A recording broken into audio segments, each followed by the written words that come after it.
Ultraman in space. Set your course for the land of light now. Flying higher than ever before. Ultraman in space. I'm sorry. That's a perfect bit for the opening bit. Because nobody understands what we're talking about. Gar was counting down towards starting the episode, and then I just got into my own version of Power Rangers in space, but with Ultraman. And it's just making me sad that they aren't on that in the Legacy line yet. I know. I want my Legacy Astro Megazord. I want my Legacy Astro Morpher, because I never got to have one of those as a kid. Dude. And in space was one of my favorites. I'm just happy we're finally getting a Legacy Silver Ranger figure. I don't give two shits about Psychos. I'm glad we're getting Silver. Yeah, Zane's the man. But does that mean we can finally have, Green Samurai Ranger from Ninja Storm to 2 Thunder Rangers? No. Well, we'll find out eventually. We'll find out after we schwa the roll call. Explorer from the unknown, Yellowcaster, Autocar. Loyal and loud, Pinkcaster Lane. Captain of the Milky Sea, Navy Caster, Princeman. Paying respect to the original Japanese heroes. Radio Sentai Castranger. Ultraranger. Flawless transition. Thank you. Flawless transition as always. Welcome everybody to episode 11 of Ultraranger. I am your host, Autogar. Right here is Pinkcaster Lane. That's right. And once again, Noble couldn't join us, so we have Navy Caster Crunchman with us. Yep. Hello. Which is I'm actually here. funny because I was uploading episode 9 today, and it was just the 3 of us. Yep. So once again, we are just rotating. We're just rotating supporting cast members now. When I was listening to episode 8, yesterday and today a bit, we described Noble and Crunch as the students in the back of the class. Yes. So Noble skipped class today, and Crunch was just like, oh, fuck, he skipped school. I should have skipped too. Just again, they are the bulk and skull of Radio Sentai Castranger. No, Minichi are. You guys are old school. No, Noble and Crunch are. If you mention those 2 characters from Ninja Steel, I will hurt you with that broom because they make ninja shit worse. You knew I was going towards. If you compare me and Noble to those 2, I will literally hang up and walk away because I hate that show. Thank you, Crunch, man. That's why me and Gar are doing a weekly video show about Ninja Steel. Fuck! Woo! Yeah, you guys can suffer in that hell. Yeah, we're gonna. Yeah, I think you want to record that tomorrow. Oh no, you're working double shift tomorrow. Yeah, we'll record Thursday. All right, Thursday we'll Or record it. something. I don't know. We gotta record. Still gotta record the first episode for that. All right. Yeah, because the show's coming and a back fucking soon. trailer. Yeah. All right. On to the news stories. This popped up a few weeks ago, but no translations were actually out yet. But now there are. We have a 3rd game exclusive form for Ultraman Geed. Ultraman Geed, Mugen Crosser. What the fuck is that? Holy shit. Why did he steal Doomfist's arm? Doom. Boom. I'm just gonna zoom into the news article. There we go. Because, he's got this big golden arm thing that kind of sticks out. Also, Overwatch started summer event What capsules today. is he used for? Oh, wait. So, this uses the Ultraman Tiga capsule and Luna Miracle Zero. Yeah, Yeah, it's I see the it's Tiga with Ultraman the coloration. Zero's blue form. Oh, okay. For weapons, he has the Zero Twin Sword Neo, which is that tongue thing that he has. Okay. He's And wielding a giant tuning fork. yeah, pretty much. And his special move is Magical Trident Slash. Actually, no. I just realized what that thing is. It's an energy sword, but with an actual handle. Oh, from Halo. Yeah. Oh, it's an energy sword. Yeah, totally. Wow. Oh, you know what it kind of Yeah, looks I like thought to you me? would've caught that, Lane. It kind of looks like a... Okay, you wouldn't know. I don't know if Crunch would know, but it kind of looks like a Paladin's weapon in Voltron Legendary Defender. because it Oh started. yeah, the Bayards. That's it. I literally just watched season 3 yesterday. Oh, dude, So I just finished season 2 today. Well, So I won't spoil sad. anything, but I won't spoil anything. But yeah, season 3 so good, even if it's only 7 episodes. Yeah. I heard that we're getting more in October. I think. Yes. It's No, actually not that. I actually looked up online. I'm like, how many episodes do they plan on having? Netflix made a deal for 78 episodes. That's not a bad length of a series. Yeah, sounds like a good 7 seasons. If they keep the quality up, I'm happy with that. Yeah, I'm down. No, this one's interesting though. Like, I like how it's a regular arm and it's like Crunchman just said, like a Doomfist arm. yeah, but like, Yeah, it's just not jacked up Did enough to Zero really be have Doomfist. something like that? Because like usually they're supposed to be like representing like the two Ultraman that like he fuses into. So. Well, sometimes they want to be differently. Okay, well, like I can see the Tiga colors obviously, and then he's got like the Zero Slugger thingies on his head. Well, maybe so. it's supposed to represent the techno gear that Oh yeah. Zero wears. Yeah. Wow. When he first started. Yeah, I guess because Solid Burning has that for Jeed. So did Leo like use that armor ever? Not that I know of. Or maybe he built it. I've only seen the first 6 episodes of Leo, but he does train himself like really hard. Okay. Human, like only in human form, but Yeah. it goes towards his. Oh space yeah, gears. of course. No, that's a pretty cool form. If I saw that in the show, that'd be neat. It would be interesting to see in motion in the show. I still like Shining Mystic, Oh, Shiny Mystic's pretty. I love the yellow. but my least favorite is Tri-Slugger. What? Tri-Slugger's awesome! Design-wise, cool, but I think it's a bit too busy, especially with the head. I just still love its Because like you have the horns, and then you have like the red part. It's like I like it. But yeah, I like that it's the fusion of Belial and then just the fusion orb uses of Zero and Ultra 7. So I'm like, wow. Yeah, that is a pretty crazy looking form. The slugger thing you're talking about. Try slugger. all right. On to the next news story. The Ultraman G movie got announced today. Cool. Or We're not not going to see today. it until like the summer, are Yesterday. Well, no, we don't get it until spring, and then it comes out in the summer. So yeah, we don't get this till summer. we? Yeah, so probably a year from now. Yeah. Damn! We'll already be into the next Ultraman by then. Well, by the time, Probably. well, we'll be getting scans for the movie in like December because with Orb, we got scans for like the movie exclusive kaiju's and like his new form in the movie. So that means Jeed's gonna get like an exclusive form as well. That would be badass. Just think of it. Starting with the Ginga S movie, every main Ultraman have been getting movie exclusives. In the Ginga S movie, we have Ultraman Ginga Victory, a fusion between Ginga and Victory. Yeah. For Ultraman X, we have him with this like armor. I don't know the actual name of it, sadly, right now, off the top of my head. But it's basically he fused the Beta Capsule and Tiga's Morpher together to make a sword, and he has armor. Cool. Interesting. And then in Orb, we have the Ultraman Orb Trinity formation, which is Genga, Victory, and X together. Yeah. So maybe it's... Who knows? Maybe he fuses Ultraman and Ultraman Tiga together to make something. Maybe. No, I'm excited. Like that's I love Jeet so much. It's so good. Yeah. Alright. Last news story. Premium Bandai releases Ultra 7 reading glasses. Oh my god, that's adorable. To celebrate Ultra 7's 50th anniversary, Premium Bandai is releasing a special version of his Ultra Eye that doubles as reading glasses. Now older Ultra fans can pretend to be their childhood hero, while also using the Ultra Eye for practical everyday activities. I wonder if Dan Moriboshi's actor uses these. I don't know. What do you think? Oh, there you go. There's a picture of like young Dan from the show, and then you have a picture of him like now. No. See, Dan Moriboshi's so awesome.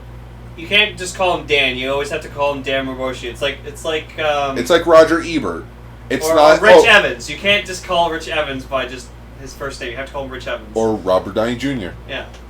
or Peter Cullen, So or George Lucas. So he's not Dan. He's Dan Moriboshi. Yeah.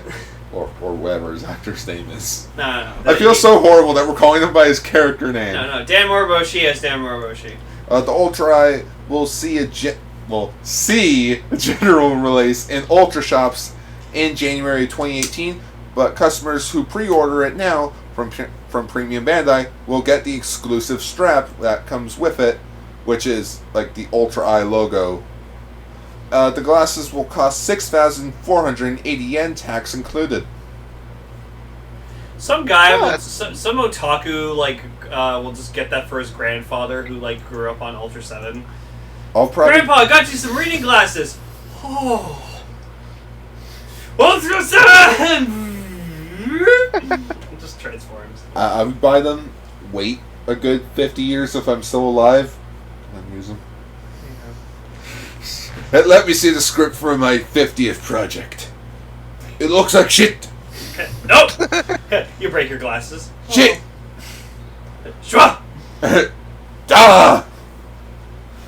Old Gar sounds like Buskar. I hope I'm not a fucking grumpy old man. No, you're not so grump. Ah! There it is. Okay, I was looking for the episode description or the episode notes. But all right, now that I got the notes ready, let's talk about the second final episode of the Origin Saga.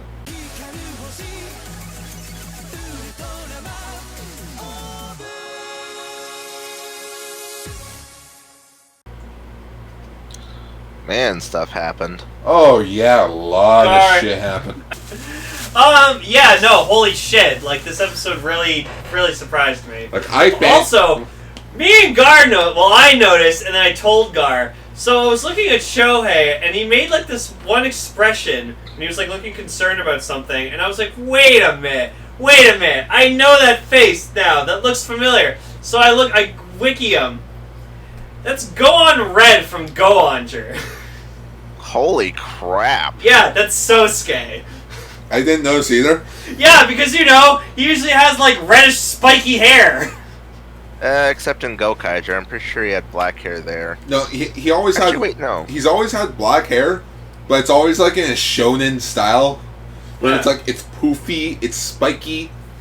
Yeah, in Gohanger he did have red hair, and then it was in his later appearances it became black. I didn't even notice that. Yeah, so in Origin Saga, it's just, short and flat, and just, But, I was looking at it, and I was like, no, you look familiar. And I was like, holy shit, it's Gohan Red. So because you actually watched Gohanger.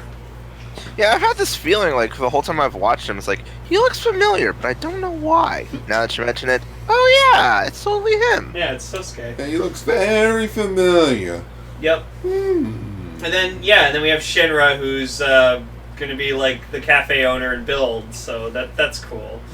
Oh, that's neat. Yeah. Yeah, so, a lot of cool shit happened. We found out what, the actual true purpose of Queen is, and, Partel's just yeah, no, she's injecting the War God with, a lot of Kagutsu, and if that Kagutsu gets released and the War God explodes, the entire universe will, not be a thing anymore. Or 40 years of darkness. Yeah. Or, everything that was built by intelligence will be just no more. It'll become a desert wasteland. Yeah, so it shows Earth, and, my first thought when I saw that was, oh, it's Hueco Mundo from Bleach. Because, always nighttime and just a black and white desert. Oh, yeah, because the sun would die as well. Yeah. Shit. Yeah. Shit. So if the sun dies, then the Earth's destroyed, too. And then, how would we make Toku, then? We wouldn't. I want to live in this world. Gar, are you okay? We've already started recording. Oh. Yeah, sorry. Welcome to Ultraranger, everybody.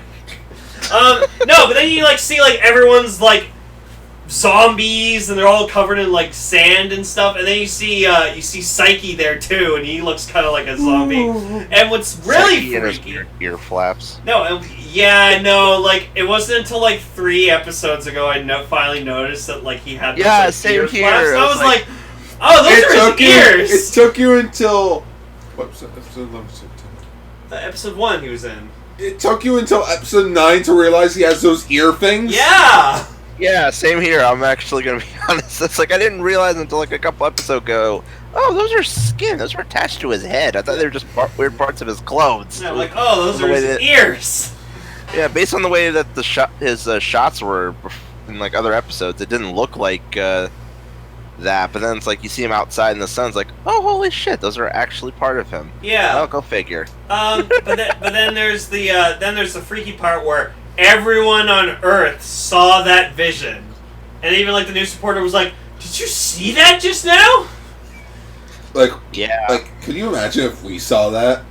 I'd be terrified. Yeah. Yeah. I'd be like, I'm on too much drugs. And then we just see like a bunch of like.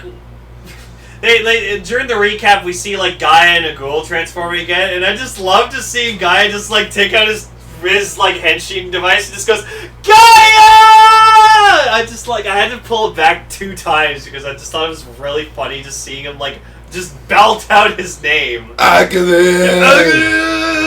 Yeah, that's still weird to me. I'm not gonna lie. No, I know. And so then we see them like everyone fighting like and like. You just see like Orb just like still like all fucked up by the Kugutsu I'm just seeing everyone get their ass kicked and I'm just like, oh, poor guy. And Gar's just like, which guy? Gar's just like, which one? I'm like, just give him a cold stare. Oh gee, Gar, I don't know, maybe the guy named Guy. So then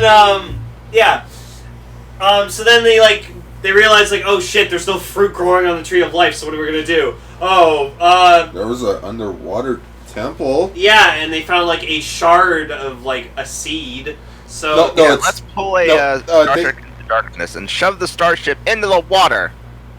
Yeah. That bothered me because like the way that ship's designed, its wings should have snapped off as soon as it hit the water.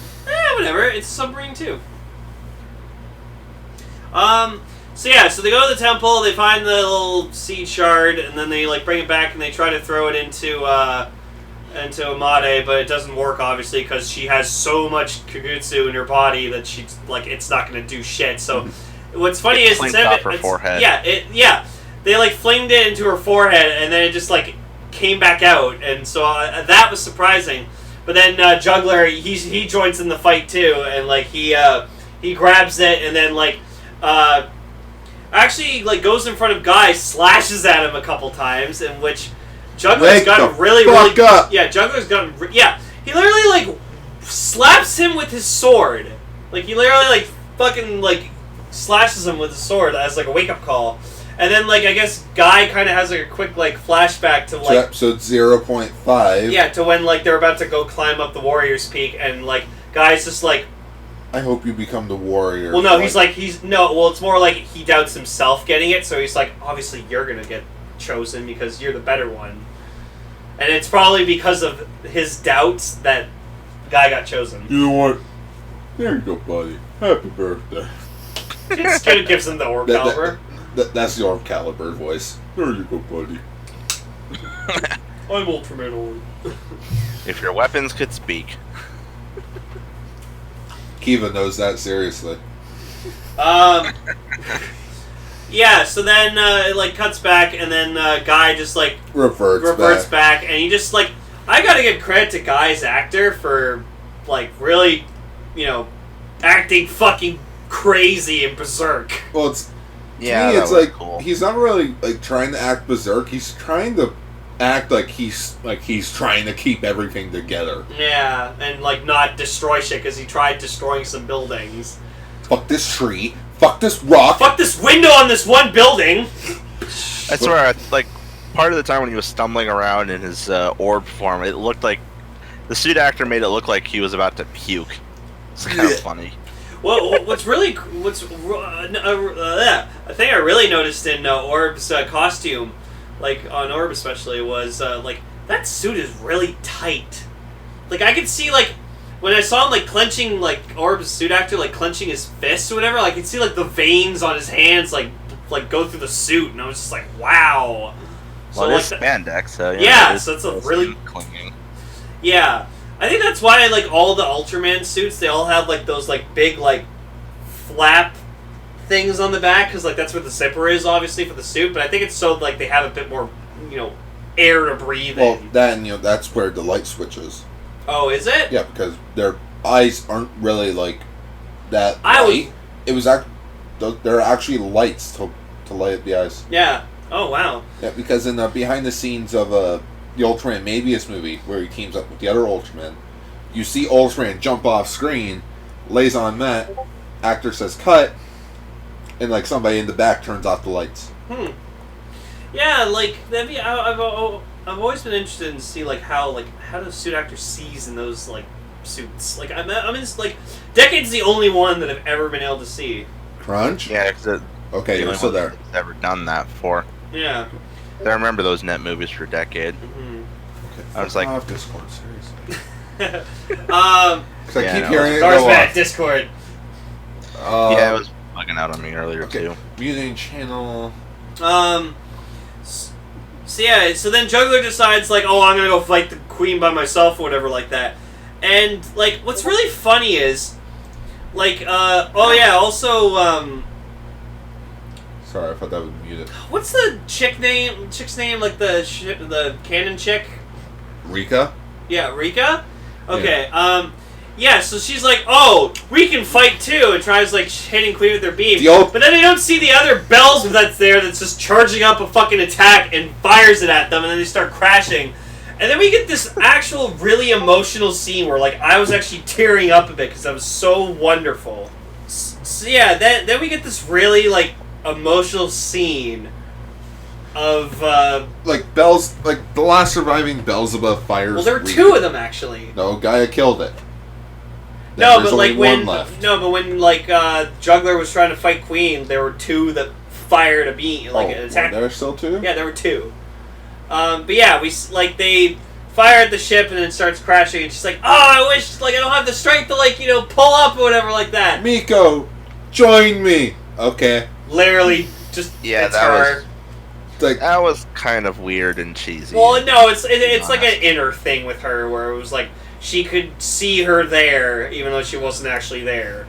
And then I know that's what they were trying to go for, but at the same time, it's like I've seen that in so much. It's like kind of just cheesy to me now. It's like it got me. It got me really hard actually. It's like when in Magiranger when they all call for their mother's power.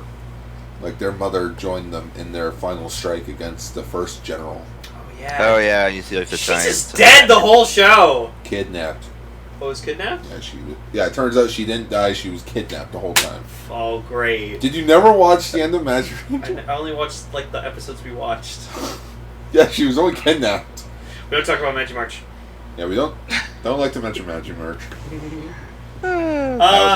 Yeah, so they crash, but then they're successful, and then just like Psyche's really, really upset over the fact, like, oh, like, Queen, she's not listening to me, like, this isn't what I wanted. And then the Queen's like, join me. Okay. Alright, and like Partel does this like really cool thing where like she like deletes Queen, but like absorbs her data or something. Like she's using like the quantum thing. Did you just call a robot a she? Partel's a she, isn't she? It's a robot, Lane. Well, it's got a female-ish voice. Did you just assume the gender of a robot? Yeah, did you just assume the gender of something that doesn't Partel's have a she! My friend though. Anyway. So then yeah, like she does like uses like this the quantum thing or whatever, like turns them both into data, like puts them back onto the ground, and then they fuse into like one thing, and holy shit!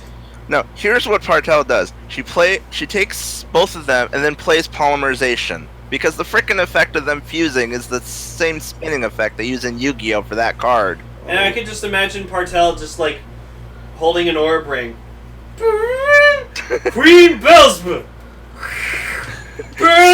Dr. Psyche! Ah! Fusion up! Fusion up! Wherever the fuck that... No, but this fusion of both of them? Holy shit! Oh yeah, Psy Queen is is... ugly. Psy Queen's... It's not ugly, it's fucking terrifying! Well, it's a monster, so... It's like a spawn of Satan or something.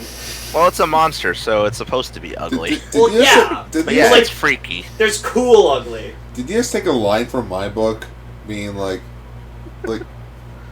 what the fuck did you just say? I said this. It looks like the spawn of Satan. Yeah, you just took. Okay. You took my line. That's a common phrase. Yeah, it really is. Anyway. It's like how Cell was questioning me this week when I was saying, "Oh wow, these Amiibos are selling like hotcakes," and he just looked at me like, "You say that?" I'm like, "Yeah, that's a term." Yeah, and then like we hear it roar, and you can actually hear like Psyche screaming in it, and that roar, and I thought that was cool. But yeah, this is a good episode. I'm stoked to see what the finale is gonna be. So don't remind me. I mean, we can just watch it anytime we want. It's not the same. No, we need to watch it next week. I'm more sad that once we're done the Origin Saga and then the movie gets subbed, there's gonna be nothing Orb related for us to watch. Well, that's when we find something else. I want part 2. I want the second phase of this 10-part plan, where Guy goes around the universe collecting the elements. I know. I want to find out how fucking Juggler gets that fucking crescent moon-shaped scar in his chest. Hell, I want to know how fucking Guy gets the orb ring. You want to know all these things. What was your thing you were saying about, like, the Psyche Queen monster? Like, okay. Yeah. So... This was good. Think about this, Crunch. Dr. Psyche is the big bad of the season, right? More or less, yeah. What did he do in this episode? Like, at the very end. Tried to... Let me think. Like, at the very end of the episode, are you referring before he fused, or... No, exactly. He fused. Yeah. Could this be a possibility that this is why Guy fuses Ultra cards together? Realizing that two things becoming one thing is stronger? I mean, that's a possibility. That's true. But then, of course, you still have the explanation that they give in the actual show. It's like, oh, he has to fuse powers them together to, well, like, no, yeah, it's like he's borrowing his powers. Ultraman form. Yeah, because he's also, yeah, he's borrowing powers because he's too scared of his own form after what happened. Mm-hmm. That's true. So, I mean, the thing with me, like, watching this and then, like, thinking back to the original show is just, like, it feels like a very interesting juxtaposition considering the actual show itself is, like, it's a standard Ultraman series where it's, like, here's Monster of the Week, and then, of course, you have the fights and stuff with little bits of plot sprinkled everywhere. And then you have this origin thing, which is basically a serialized thing where the plot just keeps going from one to the next to the next. And it's just, like, it's kind of interesting, like, just looking at them side by side. Yeah. No, Origin Saga's been a real eye-opener for me. I didn't expect, like, so much character depth and, like, plot and just, like, all this stuff happening. Ultraman Scrub becoming Ultraman Orb. Yep. Well, the thing that mostly makes me curious is just, like, if you look at them it's like when you're really looking at them side by side, how well do they actually gel together story-wise? Because obviously Origin Saga came out after the main show was already finished, so it's like when you're writing prequels, you always have to be careful about that kind of thing, that you're not contradicting something in the future. Yeah. So unless you watch it in... Okay. If Super Eye Productions does make all 10 parts of this Ultraman Orb thing, I will literally go back and watch all of it in chronological order. Ooh, that'd be see if it all flows together properly. No, just to see, like, the progression of Guy from, like, episode 0 of the Origin Saga all the way to, like, the very end. Yeah, the show doesn't even explain, like, who Guy is and, like, where he came from. They don't even explain how, like, he and Juggler met. Yeah. They're just, like, their thing there's already. still a lot left that they need to cover. But then again, we like ambiguous stuff. Yeah.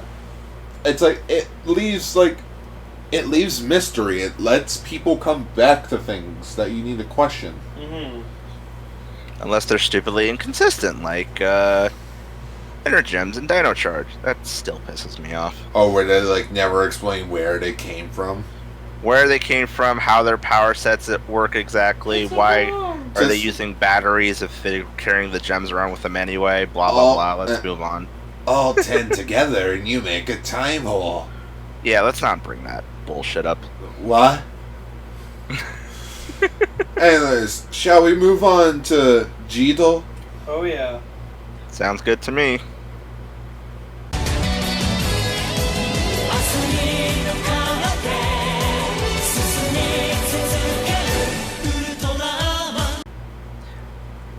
Alright. Episode 5, Partners. With the frickin' cutest little ball of fluff ever. Can I have a plushie of that thing, please? Yeah, we were making the joke that it was like premium Bandai DX Moko plush. The thing was so cute. I know. Like I looked at Gar and I'm like, oh, Gar wants one. He's like, nope.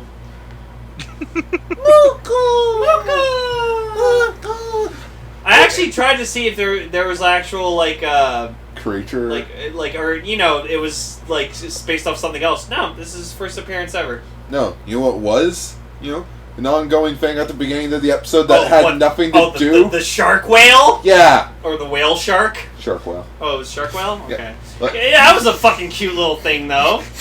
And it's like, oh, that's so cute. Careful, it bites. Just in my notes. The episode begins with Moa and Zena finding a baby shark whale, in quotations. Just go with it. No, and then I was like, Gar, is that from anything? And Gar's like, yeah. Yeah, I was like, where have I seen that before? And then I remembered, there's a rugby episode in Ultraman X where the prize was a shark whale. And this, continuity! Yeah, well, alternate dimension. Alternate dimension continuity! And the weird thing is, you're probably thinking, oh, Kaiju's playing rugby, that's so fun. No, they're all Kaijin. They're all human-sized, actually playing rugby, and when the Kaijus lose, they all grow, so Daichi has to turn to X and fight them. Wow. Kaiju-sized rugby! Also, And the city's the field. Also, before we move on, I want to talk about Crunchyroll quickly. Uh-oh. Okay, according to Crunchyroll, superpowers is split into 2 words, but proper grammar spells it as just 1 word. Hashtag proper gramming. Yeah, hashtag proper gramming, hashtag confirmation. Alright, that part I can get by. But then here's the kicker. What's Sword's lady's name? Leia? Raiha Toha. Oh, Raiha Toha. And then there's Zero's host, Raito.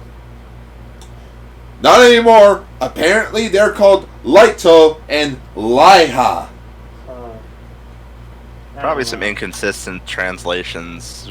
Crunchyroll, if you're going to sub a show, make it so that the continuity with names fucking flows, or don't sub it at all. Yeah, this is when when I was watching the Fies DVDs.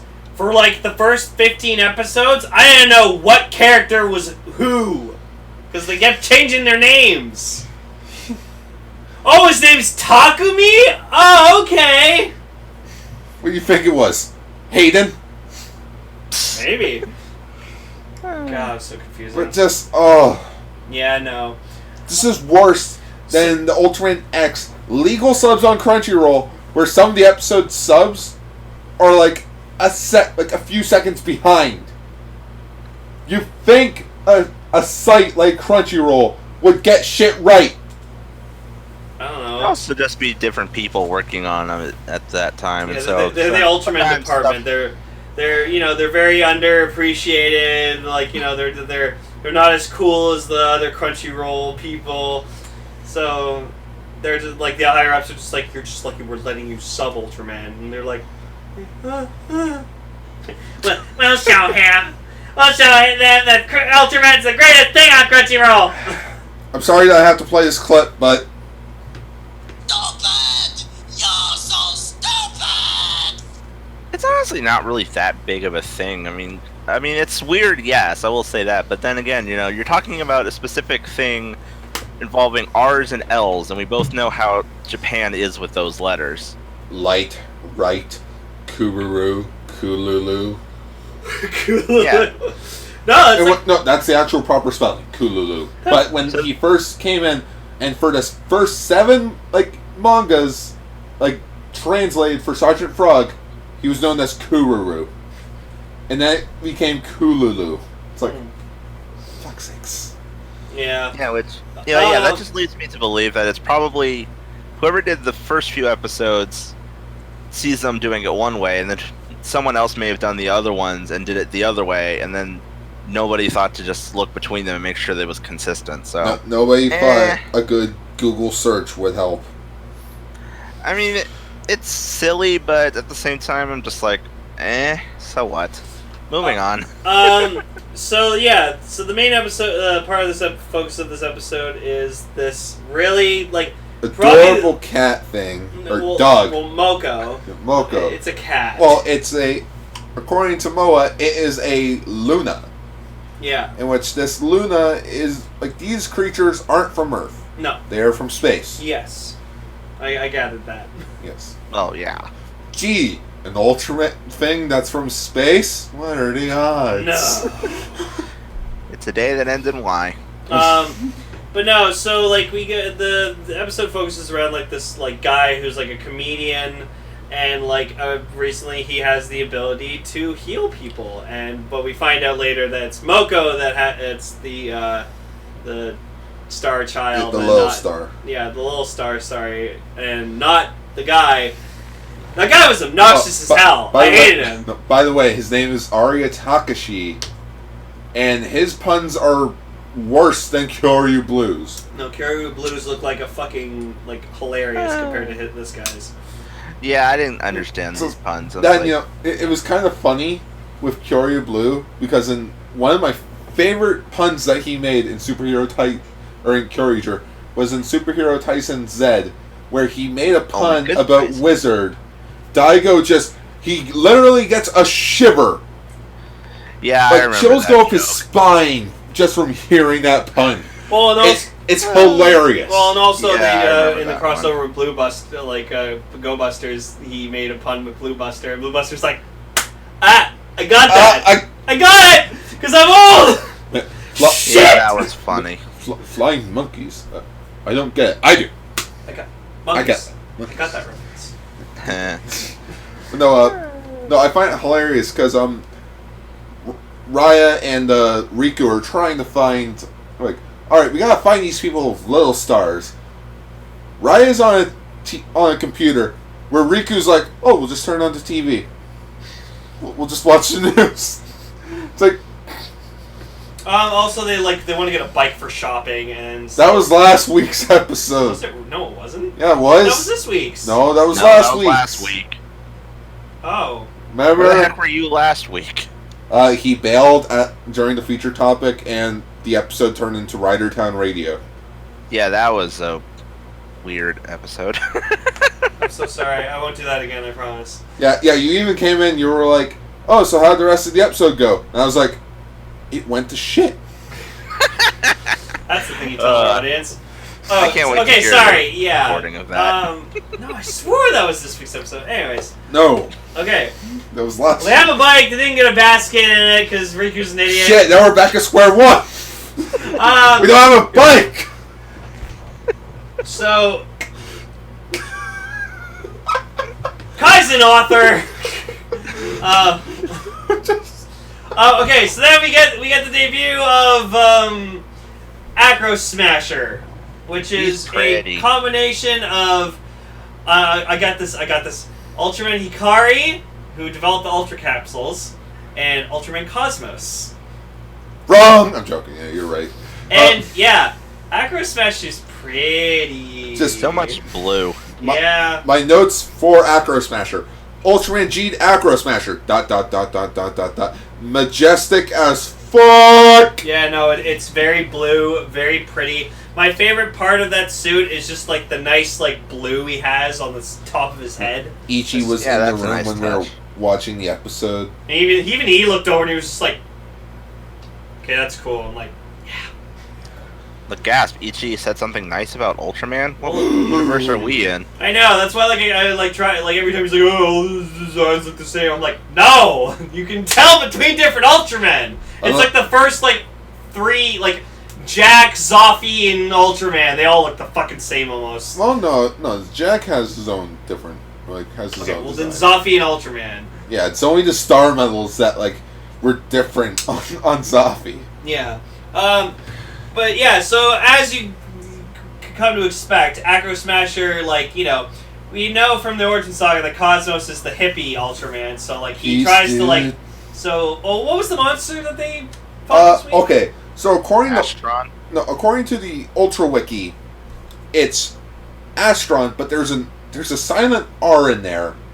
But according to Crunchyroll, it says Astron.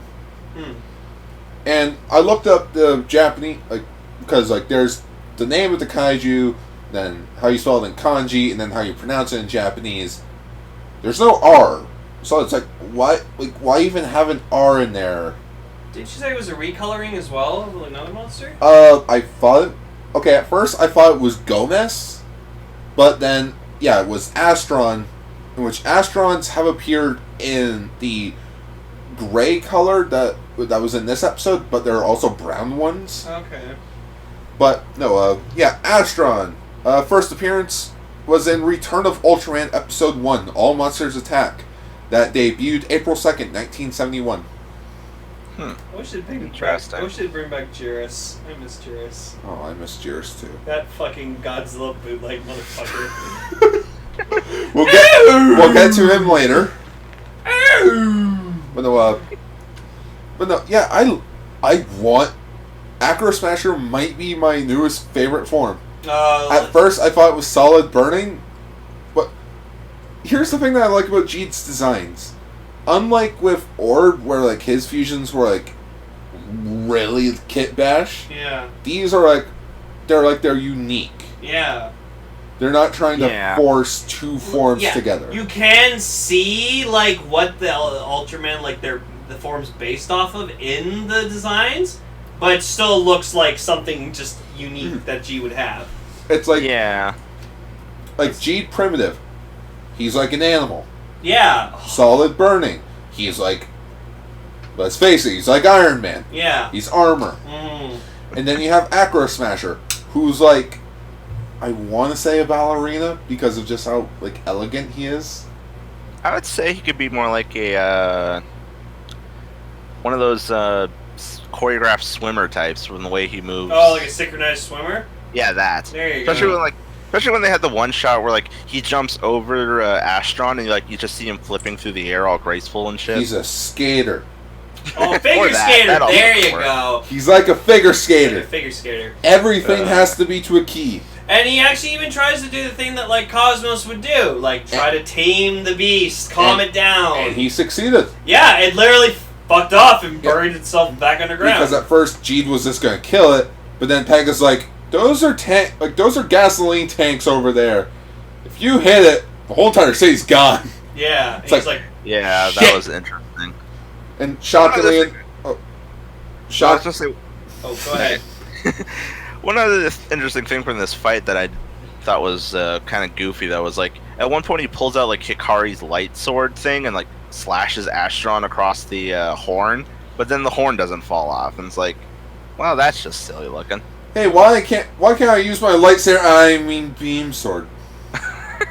It's like you cut him across the horn. You can see the line where he was cut, but they forgot to knock it off the costume. Hey, it's not like back in the day where we could tear shit off costumes. No. Yeah, fair enough. I mean, look at Jiris. We ripped off the Les thing. It's Godzilla. Fucking Thunderbreaster. Cut the tail off. It be fucking death with your own tail. Beats him.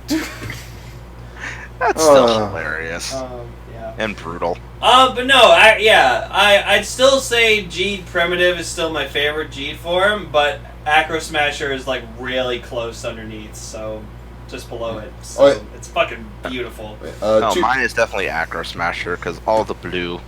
I likes the blue. Two things I want to mention before the fight, even though we just talked about the fight. I know. Number one, Raito goes to Arya, asking if he can heal Zero, so that he can have his own body back. And the guy's just like, no, fuck off. Now I'm just thinking about it. Like, Raito just wakes up, his wife's just like all nice and happy. It's like, what happened? Oh, that was the best sex of my life, honey. Oh gosh. It's like, did Zero take possession of him and then fuck his wife? Yeah, you just see, it's just an outside shot, you just see, a shot of the house from outside. You just hear, it's like, oh, Raito! Yeah!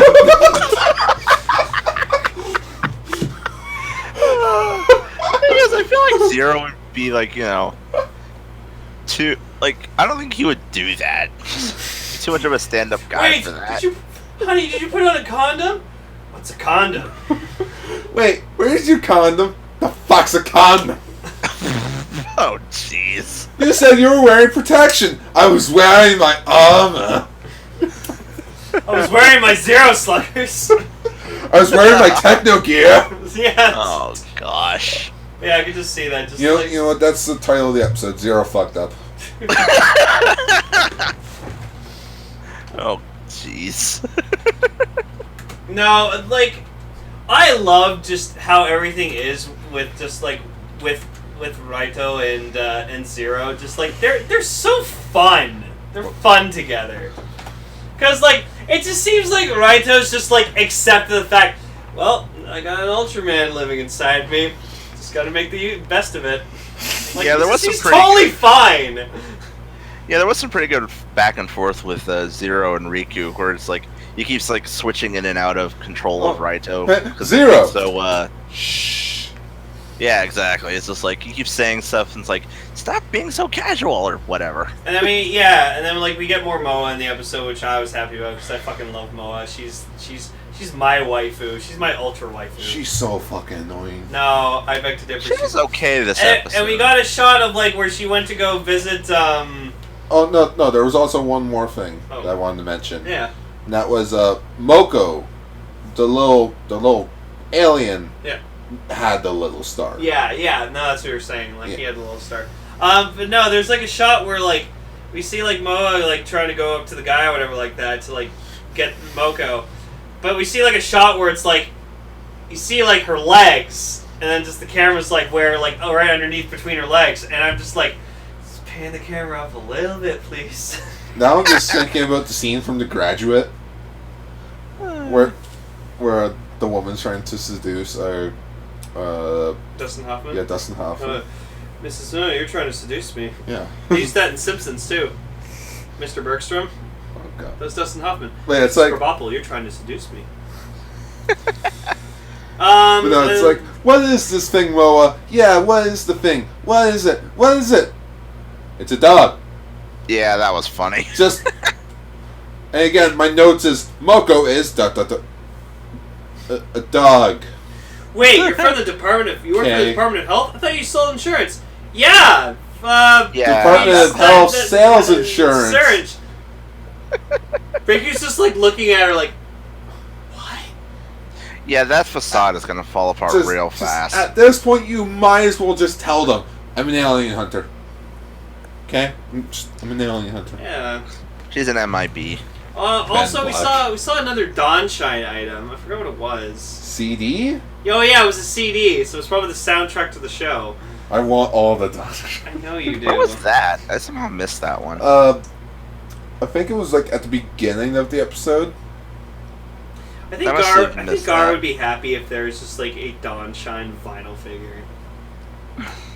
There you go. Fucking please. Actually, there was another note that I wrote down that I kind of want to bring up. There was a scene where it was just Riku and Raiha together. But Riku kind of sounded out of character. Mm-hmm. His voice was a lot deeper. Oh. It was did you just break character? Which, or did your balls just drop?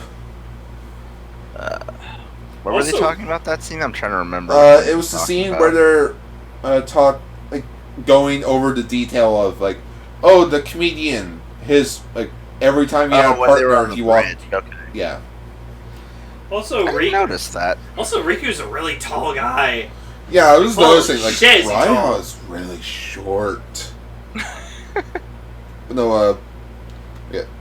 Kai, the villain of the show, Yep. proceeds with his plans by fusing Ultraman Belial plus King plus Ace Killer, which Ace Killer is a robot in Ultraman Ace. Oh yeah, fucking. I forgot what the actual monster's called, but Ace Killer. oh yeah, No, the fusion. Oh, it all combines together to Thunder Killer. And holy shit, that thing's awesome. That looks better than King. Because no. King's ugly. No, not King. I prefer King's original design. No. It looks better than Skull Gomora. I still like Skull Gomer a bit more, but no, Thunder Killer is fucking terrifying. Like, holy shit. Just the one big hand, the one small hand. Yeah. Well, at least this is going to ensure that our next episode's going to start off with a bang, because this one ends with G jumping into battle. That, when me and Lane first watched that, we were like, that was a really good transition.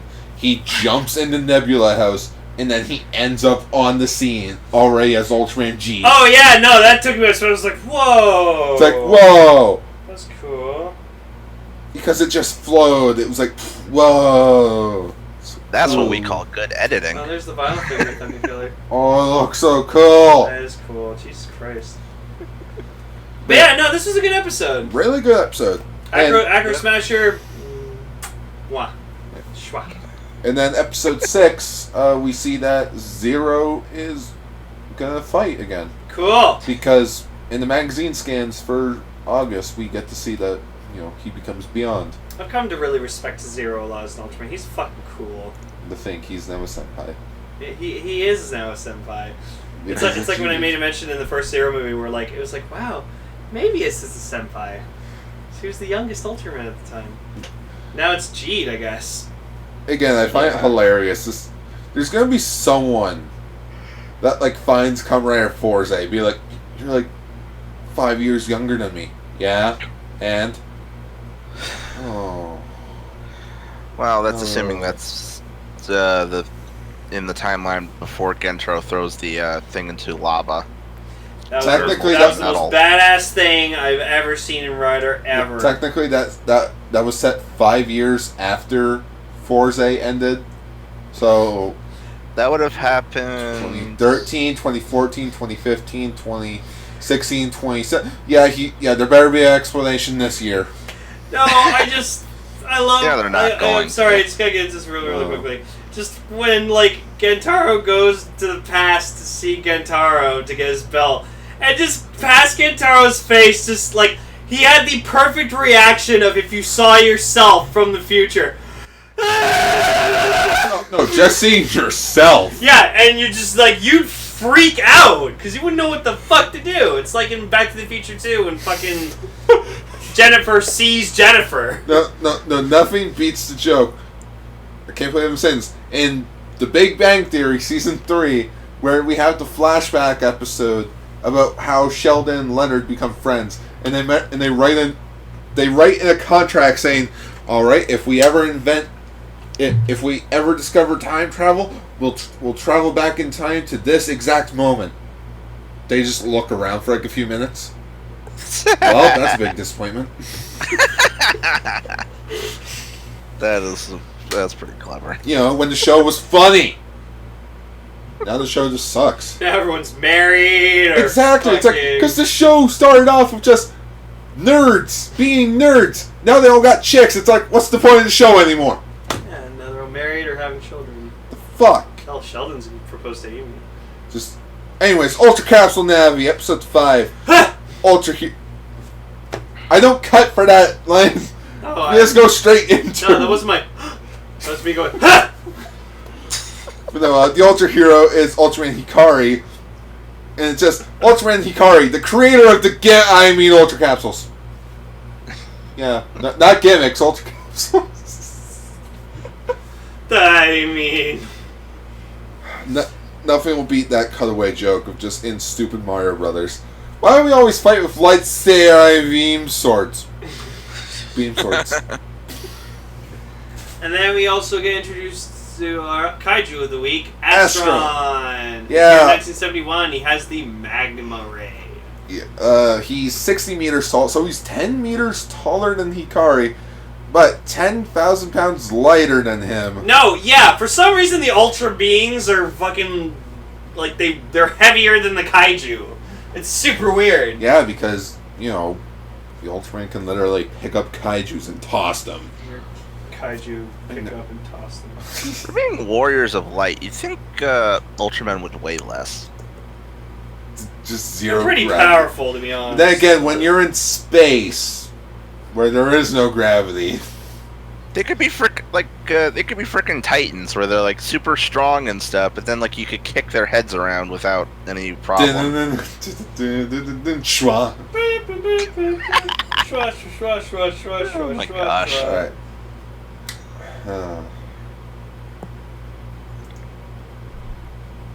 Now, this would be the point where you would hear us talk about Ultraman Zero's second Gaiden special, Killer to Beastar.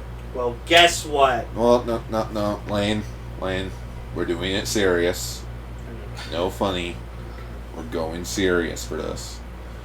As I was prepping for tonight's episode, yesterday, our Emily, who is known as Dreamcaster on Castranger, sent us some very devastating news to the point of where I knew, like, we couldn't, like, not go over this. But in case you haven't heard, tonight we'll be dedicating this episode to Haruo Nakajima, the very first suit actor to Godzilla, sadly passed away on August 7th, 2017, at the age of 88. Mm-hmm. Now, I'll admit, I was in tears. Yeah. I was literally in tears when I found out about this. That was pretty sad. Well, 88, at least he lived a good long life. But in which, I think he's got Godzilla's head there. That's cool. oh, Godzilla was, like, to him, Godzilla was his life. Yep. Like, that was his star of fame. The man who was Godzilla. For a quick backstory, Nakajima worked on some of Kurosawa films, like Kira Kurosawa films. He was like a few extras, but in which Ishiro Honda came up to him. Well, he didn't go up to Ishiro Honda, but he went up to him, and apparently he got the role in this movie called Project G, which is Godzilla. Yeah. He didn't know anything about Godzilla at the time. All he knew was that he was playing a monster, and he was going to be big.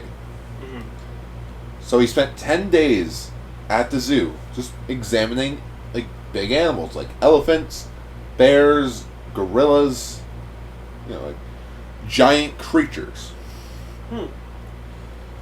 So in which, technically, Nakajima, in tokusatsu history, is the first suit actor. Yeah. If you think of it, if Godzilla is the first in tokusatsu history, Nakajima's the first. Yep. Yep, that makes sense. That's amazing. Which, I'm just going. Now, me and Lane, we have watched almost. We're currently in the Heisei era of our Godzilla marathon. But yeah, we've almost watched every single Godzilla movie. But we have watched every movie in the Showa era. Oh, yeah. And I've only seen the first one because Cast Ranger topic months ago or whenever it was. Well, he's wearing a New York Yankees hat in his oh yeah, like profile. he was in a bunch of American conventions, like for Godzilla. Oh, awesome! Yeah. Sorry. Want to try that again for those that don't speak yawn? I was saying it would have been awesome to go to a convention to meet him. But yeah, pneumonia. Fuck you, pneumonia. Yeah, it was actually confirmed today by his daughter Sona Nakajima, that he died of pneumonia. Damn. No, he played. Let's just. I'm gonna quickly go down the list of characters. He played Godzilla. He played Rodan. He played Varan in Varan the Unbelievable. Mogura. Oh, right, Mogura. He played Mogura in The Mysterians. He was mostly Godzilla, from Godzilla all the way to Godzilla vs. Gigan. Wow. So yeah, for the first 12 Godzilla movies, he was Godzilla. That's cool. But then, due to his contract ending with Toho, there were 3 other suit actors for the last 3 films in the Showa era. Mm-hmm. But Nakajima still worked at Toho in the bowling alley. Oh. Yeah, so that kind of sucks. But hey, 12 films, that's better than, those fuckers. Yep. Yeah. Then again, I'm not gonna, I shouldn't call them fuckers since one of them did suit act Gamera. Camera. Gamera! And Frankenstein Conquers the World. He portrayed Baragon. He was Gyra in The War of Gargantuans. He was King Kong in King Kong Escapes. Oh. And shockingly enough, he played Jiras in Ultraman. The knockoff Godzilla was played by official Godzilla. That's awesome. That's pretty cool. And another thing, Ultra Q, Episode 1. There's a kaiju named Gomez, a recycled Godzilla suit. Also Nakajima. Huh. That's awesome. That's awesome. And in his little display, there's even a Gomez suit, a Gomez statue there. It's aw, that's cute. That's cool. No, so Lane, what would you say one of your favorite moments, of from the Showa era, at least from Godzilla from Godzilla vs. Gigan, what would be one of your favorite moments? Oh, so Hedorah doesn't count? Or does it? No, Hedorah does count. Okay. That was movie 11. Oh, okay. Yeah, so my favorite movie in the Godzilla movie in the Showa era is Godzilla vs. Hedorah, just because it was just so weird. And I loved his weird theme he had, where every time Godzilla showed it would just be like, brr, brr, brr. It was just really weird. You have to hear this theme. It's really messed up. Isn't that the one where Godzilla uses his atomic breath to fly? Yes. I remember seeing that clip when ABGN was doing his Godzilla marathon. It was that was one of the funniest things I'd ever seen. Godzilla fun. Yeah. And because, Hedorah's this giant, fucking garbage monster. Monster made out of pollution and garbage and stuff. So, humanity created this thing as well. And he just kept growing. Yeah, he kept growing, and cat almost died. They all go to Mount Fuji to party. Yeah, and they all do the stupid thing where they go to Mount Fuji to fucking party, and then just, Hedorah shows up, and they're like, oh, let's go attack Hedorah and throw fire at it. And I'm like, you're a bunch of idiots. Yeah, but let's all... I can at least admit, Godzilla vs. Hedorah was the last, Godzilla movie that was actually good story-wise. Mm-hmm. For, the last 5 films in the franchise. Yeah. Because Gigan was okay. Megalon... We don't talk about Megalon. And then Godzilla vs. Mechagodzilla was okay. The sequel was... Terror of Mechagodzilla was probably the worst in the Showa era, and I can see why Toho canceled the franchise. Yeah. Which one was the one that had Godzilla doing the drop kick? Oh, that was Godzilla vs. Megalon. Was that one of this guy's works, No. or was that after? That was the movie right after him. Dang. Yeah, again, okay, so even though he played Godzilla raids again, King Kong versus Godzilla, Godzilla versus Mothra versus Godzilla, Ghidorah, three-headed monster. Invasion of the Astro Monsters. Godzilla versus the Sea Monster. Son of Godzilla. Destroy all monsters. And all monsters attack. And Godzilla versus Hedorah. And Godzilla versus Gigan. So all 12 of those films. Yep. That's a lot of work. Yep. But yeah, no, like, I can't think of like a favorite moment, but just like, yeah, the whole Godzilla vs. Hedorah as a whole movie, like, I loved it. Invasion of the Astro Monsters. Godzilla doing the dance. Oh, that dance is fucking famous as hell. I love it. In which I have a feeling. Oh, okay. Actually, I have my favorite moment from a Godzilla thing ever. Oh. Just a short little roar. Yeah. It was in Mothra versus Godzilla. Leonardo just watching it. Usually Godzilla's roar goes on for a while, but it was just a quick second. It was just. So like, ever since we heard that, me and Gar just like laughed our asses off, and now we just do it all the time. Really, so I'll just be like, "Hey, Gar." No, it's great. My favorite moment, even though really short, it would have to be the fight between King Kong. Oh, jeez. Godzilla versus King Kong. Jeez, that fight was so weird, man. Fucking like King Kong trying to like stuff a tree down Godzilla's fucking throat, and I'm just like, oh my god. Like at first, I'm like, oh, that's such a good fight, and then I actually went back and looked at the Godzilla suit. And I'm like, oh god. Yeah. It doesn't even look finished. But no, I always say that the 1964 Godzilla is my favorite personally, just because I like how like dorky he looks, and he has like these giant eyes, and he just has like this derpy mouth, and he's just like, Arr! He's just like very dopey in his movements. His design from Godzilla vs. Mothra, which is 1964, to I want to say like All Monsters Attack. Mm-hmm. Or I would even go to like Godzilla vs. Hedorah. Like all those designs for Godzilla were really good, but then afterwards they just started getting really sloppy. Yeah. Like to the point of like it doesn't even look real anymore. No. It feels like you guys spent a week doing this. Yeah. And then just tossed it out. It's like, there's your movie. Then you see 1984 Godzilla, and you're like, oh shit. No, 1984 Godzilla. Okay, that's cool. What's with the animatronic eyes? Oh, he's got an actual tongue and that moves around and stuff. That's cool. Which, to me, the 1991 design is my all-time favorite. Godzilla vs. King Ghidorah. It's me between 1964 and 2014.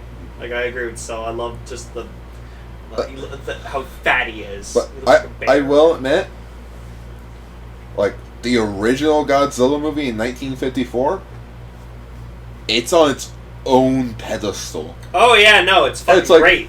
It's like when people ask me, what's my all-time favorite Godzilla movie? And if they question me, oh, the original isn't your favorite? I'm going to be like, no, because it's on its own level. Yeah. It was, like, its own thing. Yep. Literally, they killed Godzilla at the end of it. It's its own thing. No, and also, like, you know, his first time being Godzilla, like, you know, he passed out in the suit because it was so hot and heavy on him, and just, like, he could have died in it. Yeah. Oh. Speaking of Godzilla injuries, which one of the movies was it where Godzilla was, like, walking around and he, like, slips and smashes into a pagoda or whatever they call those buildings? Oh, like the temple building? Yeah. Because I think that was Godzilla Raids Again.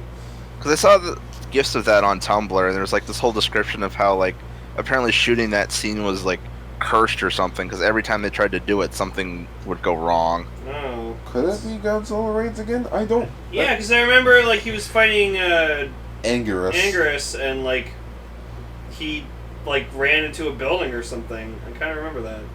I will go look. But then again, you have to remember, Nakajima's head was in the neck. Yep. So he can't see for shit.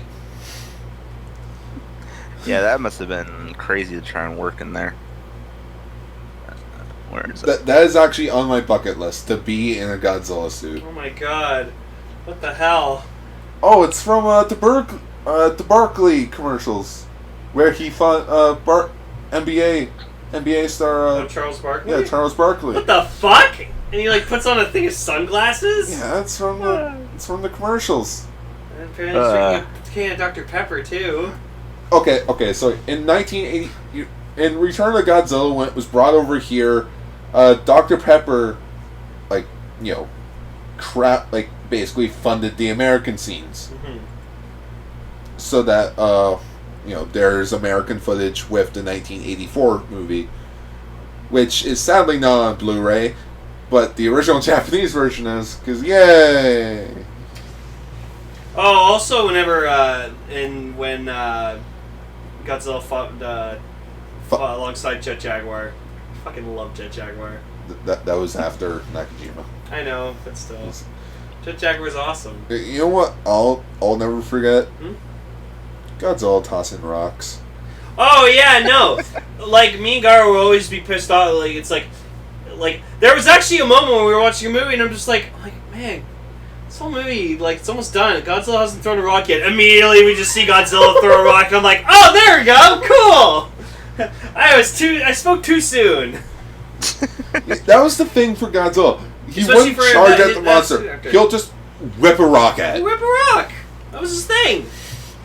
Just let me throw a barrel at it. I threw a rock at it. Sorry, Donkey Kong. You're old news. Oh, he still got it. Yeah, I found the thing I was looking for. It's talking about that temple sequence. Oh, send in the group chat. Hang on a second. But no, I'm honestly, I'm glad, one day I just, looked at Gar and I was just like, I'll watch Godzilla. Well, no, I've never seen the original. No, it wasn't even that. It was, you, me, Ichi, and Kim, we were all hanging out, we all went swimming, and then, we were on our way back here, and Ichi and Kim were going out for dinner, and you were just like, I want to watch a movie. And for shits and giggles, I was like, you want to watch Godzilla? I'm like, yeah, sure, let's watch Godzilla. Yeah. Almost a year later, we're almost done. We're almost there. We're only a few episodes, or not episodes, we're a few movies left into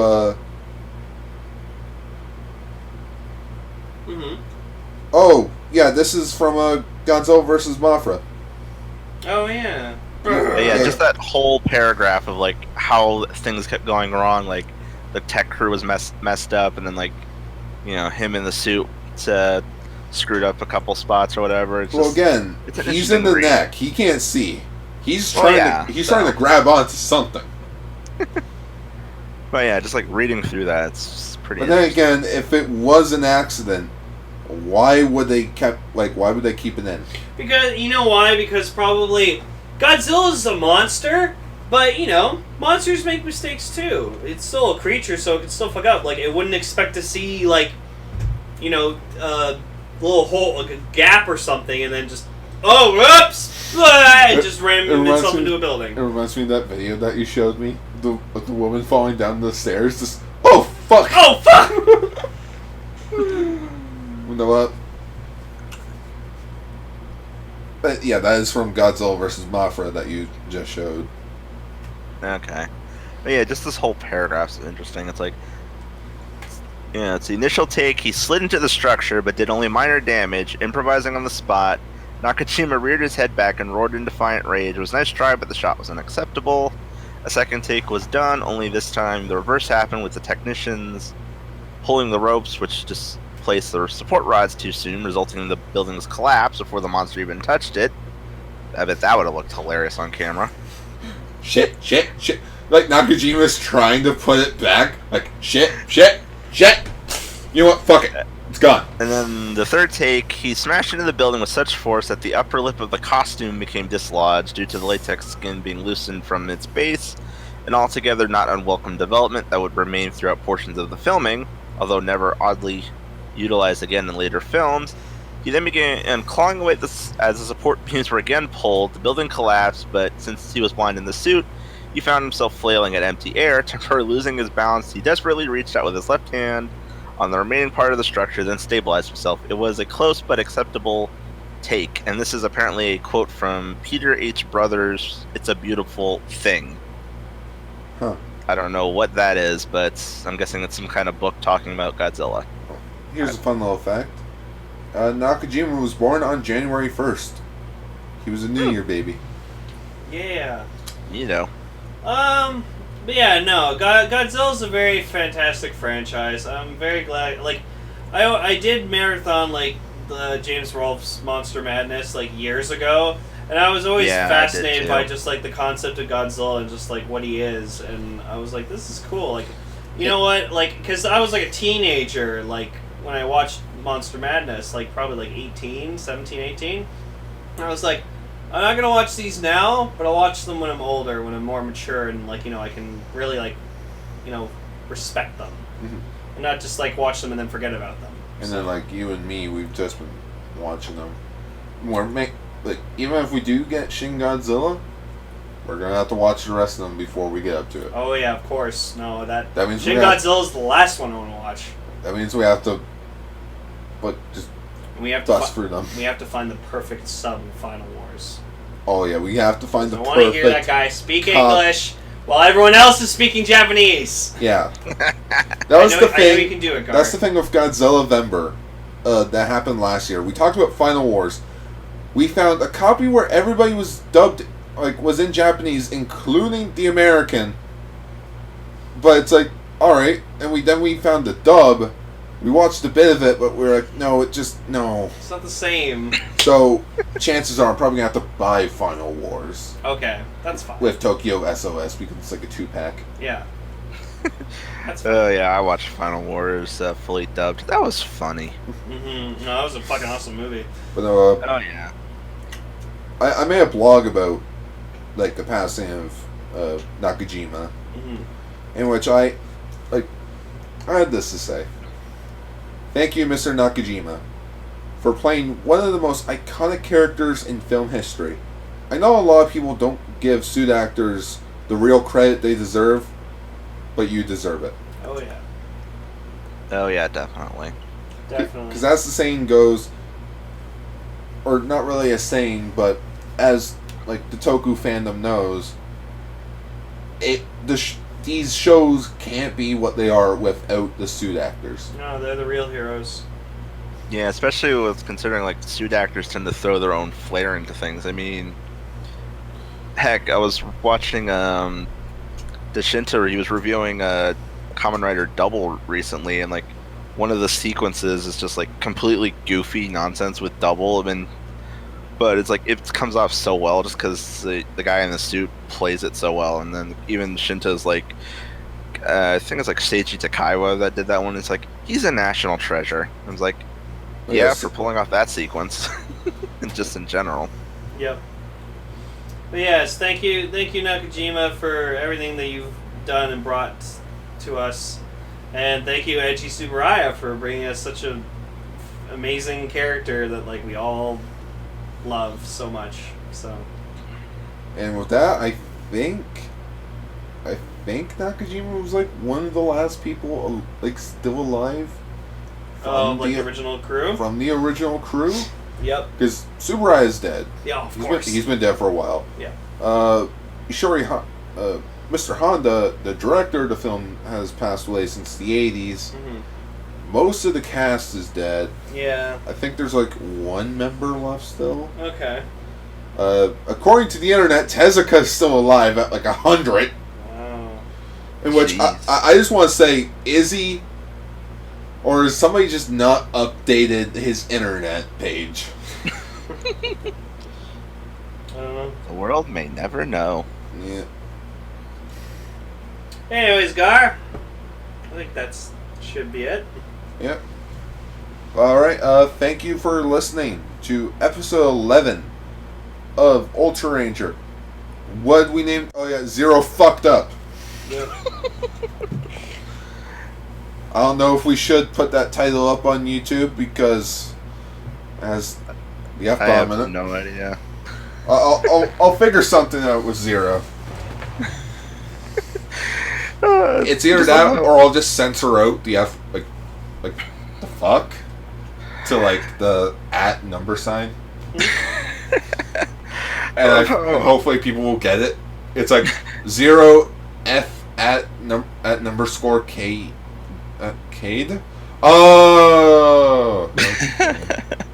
just love how our title is throwing Zero under a bus, even if he didn't do anything terrible this episode, just based on a joke. That we were literally. making. You have a fair point. It's like, Zero, what the fuck? I didn't do anything. Exactly. Yeah. No. For our Twitter pages, you can follow me at twitter.com/AutoBotAutorod. For Lane here, you can follow him at twitter.com/Lane_. With two underscores. With __. You can follow Noble, wasn't with us today, but you can still follow him at the Noble117. Crunchman, you can follow him at twitter.com/Crunchman61. If you want to read my thoughts on other tokusatsu stuff, I have Gar's Toku blogs at facebook.com. He does. For other Cast Ranger stuff, you can follow us on facebook.com/RSCastRanger. Cast Ranger .podbean.com, in which most of our Godzilla stuff is in its own category there. If not, I will put links to at least Godzilla, and then Godzilla versus King Kong versus Godzilla. Well, in the 98 Godzilla, that was a fun discussion too. Yeah, and 98, because that was like the last episode before Cell stopped becoming a main caster. Yeah, it's good to have him in little bits. Yeah, he even said himself this week, he works better in snippets. He does. Than he does every week. Yeah. We have a Patreon, patreon.com/Radio Sentai Castranger. I don't know what we really do on there. Apparently our notes go up on Patreon, but I was thinking like we could make bulletins on Facebook, being like, hey, this is what we have planned out. If it does, but then Ichi's like, oh, but what if it doesn't happen? Then in our next bulletin we'll just say, oh yeah, we're not doing that. Yeah. It's like, it's not that hard, Ichi. No, it's not. Fuck. I finally updated the Instagram page. Nice. We have a thumbnail now. I finally figured out what was wrong. Oh. Because I kept trying to upload a thumbnail to Instagram, but it wasn't reading on the computer. Apparently, on the computer, it has to be a JPEG picture. The computer has to be in a JPEG format. Okay. I have my old phone right here on me. I'm gonna log into our Cast Ranger page there, and then just go on to like Podbean and like take thumbnails from there, upload them to Cast Ranger, up to the Cast Ranger Instagram. For Ridertown Radio, which is the dead horse that we continue to beat. Yeah, the dead horse that we continue to advertise. You can follow. One of these days, maybe it'll come back to life. Who knows? I don't know if you guys revamp it. Yeah, I'm thinking about possibly doing that. I just have to actually sit down and talk to Noble. Yeah. Figure some shit out. Yeah. Yeah, my phone just went off. Completely unrelated. Well, it's just a group chat. I'm not going to bother with it right now. Anyways, for Ridertown Radio, you can follow them at facebook.com/RidertownRadio, on their YouTube page, and on Podomatic. Yeah, which I haven't updated that sucker in months. Whatever Podomatic is. It's just basically another podcasting site. It's weird how everybody's like, oh, like you can follow my stuff on like SoundCloud or like Podbean or Podomatic. It's like, why don't you just upload your shit to YouTube? It's like, yeah, sure, it's on audio like based website, but at least you have it for free. Yep. And just a reminder, Ultraman Orb is currently legally available on Crunchyroll. Ultraman Geed is currently available legally on Crunchyroll. And Ultraman Gaia is currently legally available on Crunchyroll. And also, I'm legally available on Crunchyroll. Giggity giggity. Giggity giggity. Stay tuned. Okay then. Goodbye, everybody. Zero Quest will continue next week. Yeah. Better. Bye, everyone.